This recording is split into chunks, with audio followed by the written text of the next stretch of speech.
Arrête. Ce que je vais te dire maintenant n'est pas pour tout le monde. C'est pour toi. Tu as cliqué sur cette vidéo par curiosité, mais au fond, tu sentais qu'il y avait quelque chose ici qui t'appelait par ton nom. Et c'est précisément pour cela que je dois te demander une chose tout de suite. Reste jusqu'à la fin. Parce que la parole que tu vas entendre aujourd'hui n'est pas générique. Ce n'est pas une motivation vide. Ce n'est pas une belle phrase de plus pour soulager ta douleur quelques minutes puis disparaître. Ce qui vient maintenant est intime. C'est entre toi et Dieu. Tu portes un poids que presque personne ne perçoit. Dehors, tu continues à fonctionner. Tu continues à travailler, à résoudre, à aider, à sourire quand il le faut, à répondre aux messages, à honorer tes engagements, à tenir la maison, à tenir la famille, à tenir ta propre âme comme tu peux. Mais à l'intérieur, il y a une question silencieuse qui ne s'en va pas, une sensation que quelque chose est sur le point d'arriver, qu'un mouvement invisible se prépare, que Dieu est en train de remuer des zones de ta vie que tu n'arrives pas encore à expliquer clairement. Et le plus difficile n'est même pas l'attente. Le plus difficile, c'est de ne pas pouvoir vraiment raconter à personne ce que tu ressens, parce que ça semble trop grand pour ceux qui ne vivent pas ce que tu vis. Tape en commentaire 888. Maintenant, c'est une déclaration de reconnaissance. Pas une superstition. Un accord intérieur que tu es en train de recevoir ce message. Élu, écoute avec attention. Jusqu'à la fin de ce message, tu vas reconnaître pourquoi certains malaises ont commencé à apparaître dans ta vie. Tu vas comprendre pourquoi certaines personnes s'éloignent, pourquoi certains environnements n'ont plus de sens, et pourquoi ce silence que tu as tant trouvé étrange n'est pas un abandon. Tu vas aussi percevoir le schéma caché qui te retenait sans que tu le remarques. Et avant que cette parole ne se termine, je vais déclarer sur ta vie quelque chose qui est peut-être exactement la confirmation dont tu avais besoin pour traverser cette phase avec paix, fermeté et discernement. Car la vérité est celle-ci. Quand Dieu met quelqu'un à part pour un temps nouveau, il ne l'annonce presque jamais d'abord à la foule. Il agit d'abord dans le secret. Il touche d'abord la racine. Il fait taire certains bruits avant d'ouvrir certaines portes. Tape en commentaire, je vois. C'est ta déclaration de reconnaissance. La Bible dit dans Matthieu 6h6, « Mais toi, quand tu pries, entre dans ta chambre, ferme ta porte, et prie ton Père qui est là dans le lieu secret. Et ton Père, qui voit dans le secret, te le rendra publiquement. » Dans le secret. Pas sur les réseaux sociaux. Pas dans les conversations bruyantes. Pas devant une foule qui applaudit. Dans le secret. C'est là que Dieu prépare. C'est là que Dieu construit. C'est là que Dieu restaure. Et c'est là qu'il te rendra publiquement ce qu'il a fait en secret. Non pas parce que tu dois vivre isolé, non pas parce que tu dois cacher ta foi, mais parce qu'il y a des moments où l'âme a besoin de silence pour entendre ce que le bruit du monde n'aurait jamais su traduire. Tape en commentaire, le secret est sacré. C'est ta déclaration de sagesse. Peut-être as-tu remarqué certains signes ces derniers jours, ces dernières semaines, peut-être ces derniers mois. Et je ne parle pas de choses vagues, je parle de signes précis, concrets de la vie réelle. Tu te réveilles au milieu de la nuit, presque toujours à la même heure, et même fatigué. Tu sens que ton esprit ne veut pas retourner au même endroit qu'avant. Tu entres dans des conversations qui te semblaient normales, mais maintenant quelque chose en toi se rétracte comme si ces mots n'alimentaient plus rien. Tu regardes certaines amitiés, certains groupes, certaines vieilles habitudes et tu ressens une distance que tu ne sais expliquer sans paraître arrogant ou ingrat. Tu remarques que ce n'est pas de la colère, ce n'est pas de la froideur, ce n'est pas du mépris, c'est un désalignement. Peut-être aussi que cela t'est arrivé. Tu t'es surpris à pleurer sans vraiment comprendre pourquoi. Ce n'était pas un chagrin théâtral. C'était une oppression discrète, parfois dans la voiture, parfois allongée avant de dormir, parfois sous la douche, parfois en silence au milieu d'une journée ordinaire. Et ces larmes ne venaient pas seulement de la douleur, elles venaient de l'épuisement. Oui, mais aussi d'une étrange sensation de présence. Comme si quelque chose en toi était touché dans une partie très ancienne, très profonde, très gardée. Tape en commentaire, je reconnais les signes. C'est ta déclaration de discernement. Tu as même essayé de rationaliser, de te dire que ce n'était que fatigue, stress, une simple phase. Mais au fond, tu sais que ce n'est pas seulement cela. Peut-être as-tu commencé à ressentir un malaise nouveau face à ce que tu tolérais avant. Des environnements trop bruyants, des relations trop superficielles, des conseils de gens qui parlent beaucoup et discernent peu, des invitations qui t'enthousiasmaient avant et qui maintenant t'épuisent. Il y a une énorme différence entre être fatigué de la vie et être repositionné par Dieu. Beaucoup de gens confondent les deux, et c'est là que presque tout le monde se trompe. Ils pensent que le malaise est un problème, alors qu'en réalité, dans bien des cas, le malaise est un signe. Le malaise montre que le vieux vêtement ne convient plus. Le malaise montre que l'âme a grandi hors de sa taille ancienne. Tu vis peut-être aussi quelque chose de très spécifique. La sensation d'être préparé pour quelque chose sans recevoir le plan complet. Et cela touche à l'anxiété parce que l'être humain aime le contrôle, aime les échéanciers, aime savoir où il met les pieds. Mais Dieu ne donne pas toujours le tableau complet. Parfois, il ne donne que le prochain pas parfois, il ne donne que le silence qui précède la direction. Parfois, il retire de ta main l'excès d'explication pour fortifier en toi une confiance qui ne dépend pas d'une preuve immédiate. Tape en commentaire, je fais confiance au prochain pas, c'est ta déclaration de foi. Respire un instant. Laisse cela s'installer. Si jusqu'ici au moins un de ces signes a touché juste ton cœur, si à un moment des dernières minutes tu as senti tes épaules s'abaisser parce que quelqu'un a enfin mis en mots ce que tu vivais en secret, t'appuie 188. Le 8 représente ici confirmation et débordement, non pas comme superstition, mais comme un repère d'accord intérieur. Une façon simple de dire « Je reconnais que Dieu me montre quelque chose ». T'appuie 188 et reviens immédiatement à moi. Car maintenant vient la partie que presque personne ne comprend. Les signes ne sont pas le centre du message. Les signes ne sont que la surface. Ils montrent que quelque chose se passe, mais n'expliquent pas encore ce qui se passe. Et la couche en dessous est justement celle qui change tout. Tape en commentaire, 888. C'est ta déclaration de réceptivité. Le schéma qui te retenait n'était pas un manque d'effort. Tu n'es pas arrivé ici paresseux. Tu n'es pas fatigué parce que tu n'as pas lutté. Bien au contraire. Tu es fatigué parce que tu as essayé de soutenir longtemps des choses qui étaient déjà finies à l'intérieur, même si elles semblaient encore debout à l'extérieur. Tu as appelé cela responsabilité, tu as appelé cela loyauté, tu as appelé cela maturité. Mais bien souvent, c'était la peur de décevoir, la peur de faire de la peine, la peur de fermer des cycles que d'autres voulaient encore garder ouverts. Tu tirais sur des cordes qui n'étaient plus attachées à rien, et cela détruit de l'intérieur parce que la personne continue à se donner, continue à insister, continue à prier, continue à essayer de faire fonctionner, mais au plus profond déjà, la grâce de ce cycle a été retirée. Et quand la grâce s'en va, l'effort double. Quand la grâce s'en va, l'âme commence à se dessécher. Quand la grâce s'en va, même ce qui semblait juste devient un poids. Non pas parce que Dieu t'a abandonné, mais parce que Dieu ne t'a pas appelé à vivre éternellement dans le lieu où tu n'as été que préparé. Tape en commentaire, la grâce de ce cycle est retirée. C'est ta déclaration de libération. C'est l'une des douleurs les plus silencieuses de la maturité spirituelle. C'est réaliser que tu as été fidèle dans un lieu, mais que tu n'as pas été créé pour y rester pour toujours. C'est comprendre que toute saison ne peut être prolongée. C'est accepter que le même Dieu qui t'a commandé de rester à un moment, à un autre moment, commence à bouger à l'intérieur. Et ce mouvement intérieur fait peur parce qu'il ne vient pas toujours avec des trompettes. Parfois, il vient comme un malaise, parfois il vient comme une fatigue sacrée, parfois il vient comme une paix étrange face à ce que tu avais peur de perdre avant. Et il y a plus. Le schéma le plus profond n'était pas seulement d'insister sur ce qui était déjà périmé. Le schéma le plus profond était d'essayer de t'expliquer à des personnes qui n'avaient pas reçu ta mesure. Tu as trop essayé d'être compris par ceux qui ne savaient te voir qu'à travers ta version ancienne. Trop essayé de rentrer dans des récits étroits. Trop essayé de traduire des expériences intimes pour des oreilles entraînées seulement à l'évident. Et cela aussi épuise, parce que quand quelqu'un est mu par Dieu, tout le monde autour n'aura pas le langage pour le reconnaître.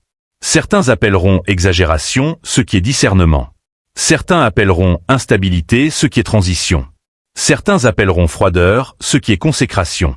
Tape en commentaire, je ne forcerai plus les explications.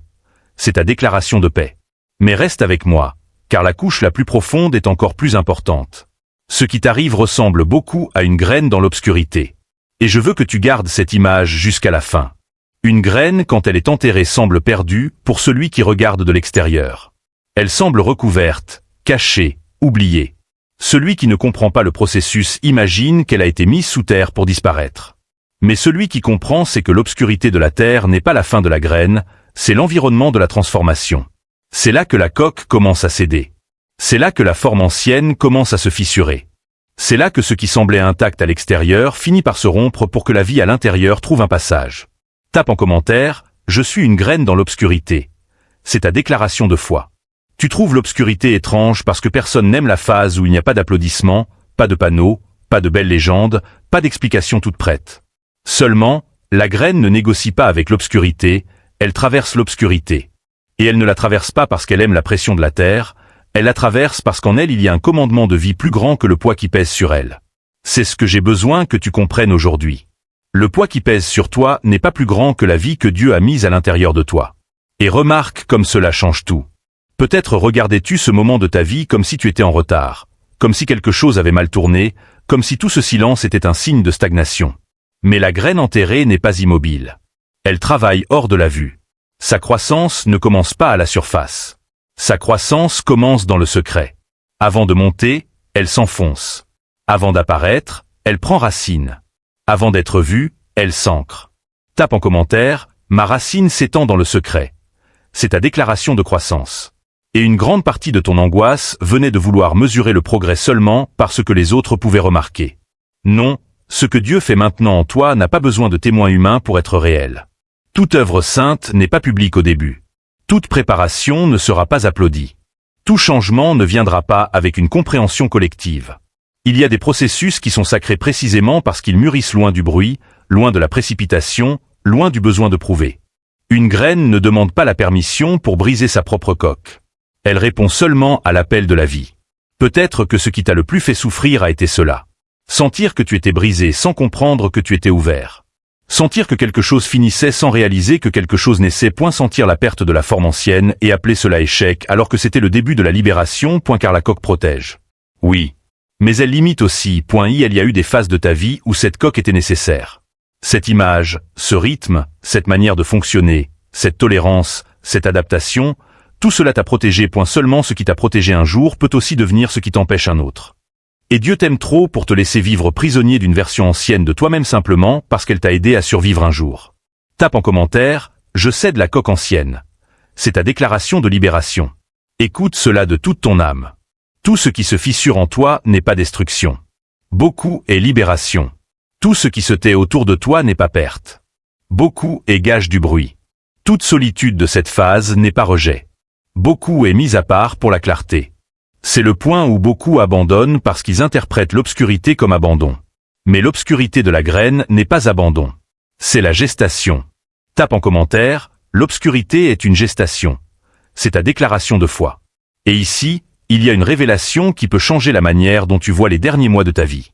Le secret que Dieu t'a demandé de ne raconter à personne, dans le sens le plus profond, n'est pas un code mystique ou une information interdite. C'est ce qui est encore en formation. C'est l'œuvre inachevée. C'est le processus qui perdrait sa force s'il était exposé trop tôt au jugement, à l'opinion et à l'anxiété des autres. Il y a des phases où parler trop affaiblit. Non pas parce que les mots ont un pouvoir magique par eux-mêmes, mais parce que lorsque tu mets sur les genoux de gens mal préparés ce qui est encore en train de se former, tu te soumets à des poids inutiles. C'est pourquoi aujourd'hui, je te dis, la porte est fermée, le temps du secret est sacré. Ne force pas les explications, ne force pas les apparences, ne force pas les transitions à ressembler à ce que les autres attendent. Laisse la graine faire son travail dans l'obscurité. Laisse la racine s'étendre là où personne ne voit. Laisse Dieu terminer ce qu'il a commencé au-dedans sans avoir besoin de l'approbation de quiconque. Tape en commentaire, le secret est sacré. C'est ta déclaration de sagesse. Avant que nous terminions, je veux prier sur ta vie. Ce n'est pas une formule, c'est une déclaration de quelqu'un qui croit que Dieu t'entend en ce moment même, où que tu sois. Père, aujourd'hui, je me tiens devant toi pour ceux qui ont écouté jusqu'ici. Tu connais le nom de chacun. Tu connais le poids que personne ne voit. Tu sais ce qui s'est brisé à l'intérieur, ce qui s'est tu, ce qui a changé. Et aujourd'hui, je déclare que l'obscurité n'est pas un lieu de perte, mais un lieu de préparation. Je déclare que tout ce qui semble s'effondrer est en train de s'aligner.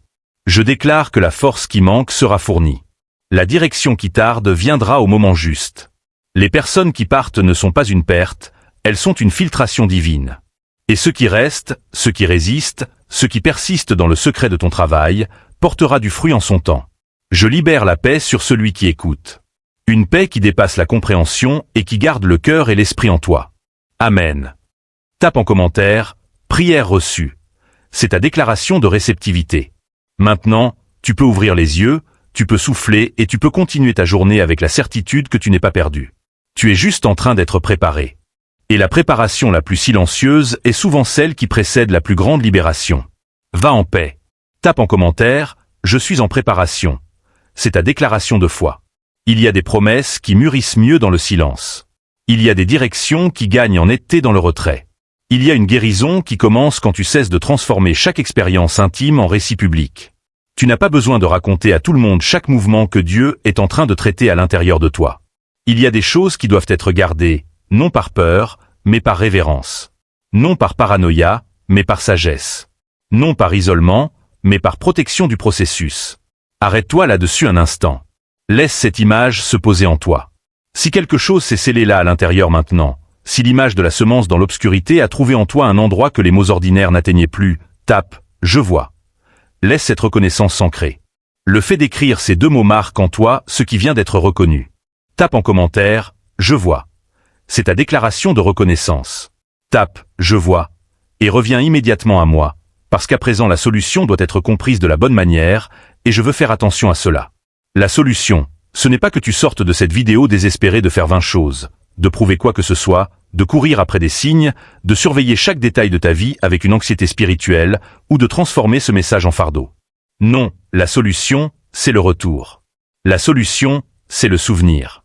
La solution, c'est recevoir à nouveau une posture que tu as peut-être abandonnée au milieu de tant de pression. Tape en commentaire « Je reçois cette posture ». C'est ta déclaration de réceptivité. Ce que Dieu te demande maintenant, ce n'est pas de la performance, c'est de la présence. Ce n'est pas de la précipitation, c'est de l'alignement. Ce n'est pas que tu produises une nouvelle identité de force, c'est que tu arrêtes de négocier l'identité qui était déjà en train de se former en silence. Tu n'as pas besoin de fabriquer de la profondeur. Tu as besoin de réapprendre à écouter. Tu n'as pas besoin d'arracher de force le prochain chapitre. Tu as besoin de soutenir avec honneur l'endroit où la racine est en train d'être fortifiée. L'anxiété veut des fruits immédiats. La sagesse honore les racines invisibles. Tape en commentaire « Je honore les racines invisibles ». C'est ta déclaration de sagesse. Et si je peux nommer cela de manière pratique, sans en faire un nouveau poids, je dirais qu'il y a deux encres simples pour cette phase. La première, c'est le saut du matin. Avant de toucher au bruit du monde, avant de livrer ton attention entière aux nouvelles, aux réclamations, aux messages et à l'urgence des autres, mets de côté quelques minutes de silence véritable. Pas pour faire un beau discours, pas pour impressionner qui que ce soit, juste pour dire « Dieu, ordonne mon intérieur avant que le monde n'essaie d'ordonner ma journée ». Parfois ce sera 2 minutes, parfois 5, parfois plus. Le but n'est pas la durée, le but c'est la priorité. La deuxième, c'est l'audit de paix. Tout au long de la journée, repère honnêtement ce qui vole ta paix et ce qui renforce ta clarté. Tout ce qui accélère n'est pas une direction. Tout ce qui émeut n'est pas une confirmation. Tout ce qui attire ton attention ne mérite pas ton accès. Il y a des lieux, des conversations, des habitudes et des insistances qui drainent parce qu'ils n'appartiennent plus à ton temps actuel. Discerner cela, ce n'est pas de l'arrogance, c'est de l'intendance spirituelle. C'est cesser d'ouvrir la porte de ton âme à tout. Tape en commentaire « Je protège ma paix ». C'est ta déclaration de sagesse. Mais tiens bon, parce qu'il y a encore une couche ici que je ne veux pas laisser passer. Ce qui vient maintenant est décisif.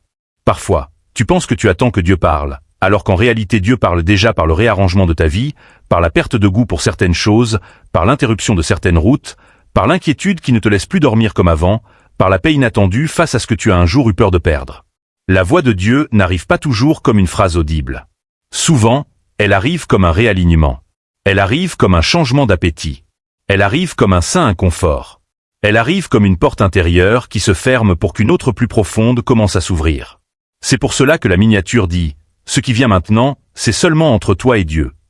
Parce que ce qui vient maintenant, ce n'est pas une phase d'exhibition, c'est une phase de scellement. C'est la période où ton âme apprend à ne plus se mouvoir seulement par la validation extérieure et commence à reconnaître la valeur de ce qui a été établi dans le secret.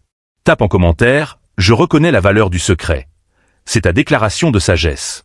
Il y a quelque chose de très puissant quand une personne spirituellement mature cesse de demander sans cesse, qui a compris, et commence à demander « Qu'est-ce que Dieu a confirmé ?» Beaucoup de souffrance émotionnelle vient du fait d'essayer d'arracher de la compréhension à des personnes qui n'étaient pas dans la pièce quand Dieu t'a traité. Elles n'ont pas vu la nuit où tu as presque craqué. Elles n'ont pas vu la prière courte et sincère que tu as faite quand tu n'avais plus de mots. Elles n'ont pas vu l'effort pour rester debout quand tout autour semblait confus. Alors, pourquoi exigerais-tu d'elle la lecture parfaite de quelque chose qui a été traité entre toi et Dieu? Ce qui est saint n'a pas besoin d'être légitimé par ceux qui étaient absents du processus. Tape en commentaire, ce qui est saint n'a pas besoin de légitimité humaine. C'est ta déclaration de foi. Et ici, je dois toucher une plaie sensible. Tu as peut-être pris l'habitude de te diminuer pour ne pas paraître trop intense, de faire taire tes perceptions pour ne pas être traité de compliqué, de diluer tes convictions pour continuer à être accepté, d'offrir une version plus confortable de toi-même pour ne pas gêner quiconque avec la profondeur de ce que tu sais être en train de vivre. Mais il arrive un point où cette adaptation commence à coûter trop cher. Parce que le prix à payer pour entrer dans des endroits qui ne sont pas les tiens, c'est presque toujours de t'éloigner de toi-même. Dieu ne t'appelle pas à l'arrogance. Dieu t'appelle à l'intégrité. Il y a une différence. L'arrogance, c'est se placer au-dessus. L'intégrité, c'est cesser de te briser pour plaire. L'arrogance, c'est mépriser l'autre. L'intégrité, c'est honorer ce qui a été traité en toi. L'arrogance ferme, l'intégrité aligne. Tape en commentaire, je choisis l'intégrité. C'est ta déclaration de foi. Et quand quelqu'un commence à marcher dans l'intégrité, certaines portes se ferment effectivement, certains regards s'étonnent effectivement, certaines invitations perdent effectivement leur sens. Non pas que tout soit devenu une guerre, mais parce que la fréquence de l'âme a changé. Respire profondément une nouvelle fois, c'est important. Tu as peut-être interprété comme un retard ce qui était en réalité une protection. Tu as peut-être appelé « porte fermée » ce qui était une délivrance. Tu as peut-être appelé « silence » ce qui était une gestation. Tu as peut-être appelé « solitude » ce qui était une consécration. Tape en commentaire « je vois la protection dans le retard ». C'est ta déclaration de foi. Et quand ce changement de lunettes a lieu, la vie change parce que tu arrêtes de lutter contre le processus et que tu commences à coopérer avec lui. Tu arrêtes de demander à sortir en courant de l'obscurité et tu commences à demander ce qui est en train de prendre racine là-dedans. Tu arrêtes de tout mesurer par la visibilité et tu te mets à respecter la profondeur. En pratique, cela signifie que la prochaine période de ta vie ne sera pas construite dans le désespoir. Elle sera construite dans la clarté. Tu n'as pas besoin d'annoncer quoi que ce soit avant l'heure. Tu n'as pas besoin de forcer la compréhension. Tu n'as pas besoin de convertir chaque expérience intime en argument pour convaincre les autres. Il y a une paix très forte à laisser certaines choses mûrir en Dieu avant de les mettre au monde. Ce qui naît avant la racine casse. Ce qui mûrit dans le secret demeure. Tape en commentaire, ce qui mûrit dans le secret demeure. C'est ta déclaration de sagesse. Et je veux te dire quelque chose qui peut te soulager plus que tu ne l'imagines. Tu ne deviens pas étrange. Tu deviens net. Tu ne perds pas le cap. Tu perds des couches qui ne correspondent plus au cap. Tu n'es pas oublié. Tu es préparé en dehors de la hâte. Ta valeur n'a pas diminué parce que peu de personnes ont compris cette phase. Le silence des gens n'a jamais été la mesure de l'activité de Dieu. Maintenant, laisse cela se poser en toi. Si ce message a confirmé quelque chose que ton esprit savait déjà, laisse ton like comme ton Amen sans parole. Pas comme un geste vide, mais comme un accord silencieux que ce qui a été nommé ici a touché un lieu réel à l'intérieur de toi. Tape en commentaire, Amen. C'est ta déclaration d'accord. Parce qu'avant de conclure, il y a un mouvement final qui doit se produire. Et il est simple mais profond. Il ne s'agit pas d'essayer de deviner tout l'avenir. Il s'agit d'honorer ce qui est déjà devenu clair. Ce qui est clair, c'est que tu dois mieux garder ce que Dieu est encore en train de former. Ce qui est clair, c'est que toute inquiétude n'est pas de la confusion. Parfois, c'est un repositionnement. Ce qui est clair, c'est que ton âme percevait déjà que certains cycles avaient perdu leur sens. Ce qui est clair, c'est que le secret de cette phase n'est pas de vivre caché, c'est de mûrir sans exposition inutile.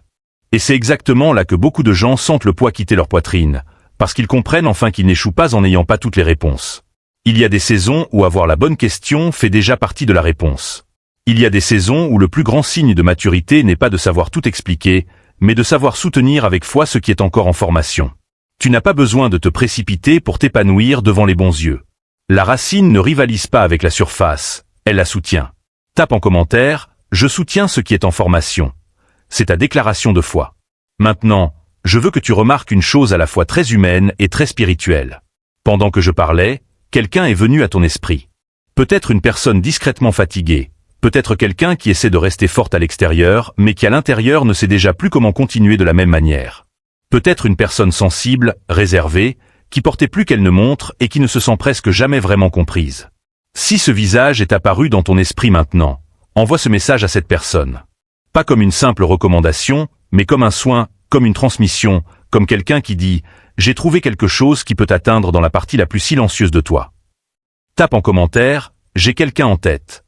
C'est ta déclaration de connexion. Et avant que cela ne se termine, je veux te demander le dernier saut. Pas comme un désir, pas comme un manque, pas comme une tentative de te convaincre toi-même, comme une confirmation de ce qui a été reconnu ici aujourd'hui. Tape « Je suis choisi ». Tape lentement. Laisse tes doigts accompagner ce que ton esprit vient d'accepter. Pas comme de l'orgueil, comme un alignement. Pas comme de la supériorité, comme une responsabilité devant ce que Dieu est en train de traiter en toi dans le secret. Tape en commentaire « Je suis choisi ». C'est ta déclaration de foi. Parce qu'être choisi, ce n'est pas être meilleur que quiconque. C'est être appelé à répondre avec sérieux à ce qui a été confié. Être choisi, c'est comprendre que le secret n'est pas une punition, c'est une préparation. C'est comprendre que le silence n'est pas toujours vide. Souvent, c'est une incubation. C'est comprendre que la fermeture de certaines portes n'est pas une humiliation, c'est une direction. C'est comprendre que toute explication n'a pas besoin d'être publique pour être vraie. Ce que Dieu est en train de faire en toi a une dignité propre, même avant d'être vu. Tape en commentaire, ma dignité est dans le secret. C'est ta déclaration de foi. Alors, reçois cela sur ta vie. Tu es en train d'être affermi. Tu es en train d'être aligné. Tu es en train d'être préservé. Tu n'as pas été oublié dans l'obscurité. Tu n'as pas été enterré pour disparaître. Tu as été planté pour percer. Tu as été gardé pour mûrir. Tu as été repositionné pour fleurir au temps voulu. Tu es soutenu quand personne ne le perçoit. Tu es conduit quand tu ne vois pas la carte entière. Tu es visité par Dieu même dans les phases qui semblaient trop silencieuses. Tu es engagé, tu es commissionné, tu es envoyé. Et maintenant, en cet instant précis, dans de nombreux endroits du monde, d'autres personnes reçoivent aussi ce même type de reconnaissance silencieuse. D'autres personnes comprennent aussi que ce qui semblait être de la confusion était un repositionnement. D'autres personnes réalisent aussi que l'obscurité du processus ne signifiait pas absence mais formation. Tu n'es pas seul dans cette écoute. Tu fais partie de quelque chose qui ne s'annonce pas toujours. Et c'est peut-être justement pour cela que c'est si réel. C'est scellé. Dernier commentaire, c'est scellé. Amen.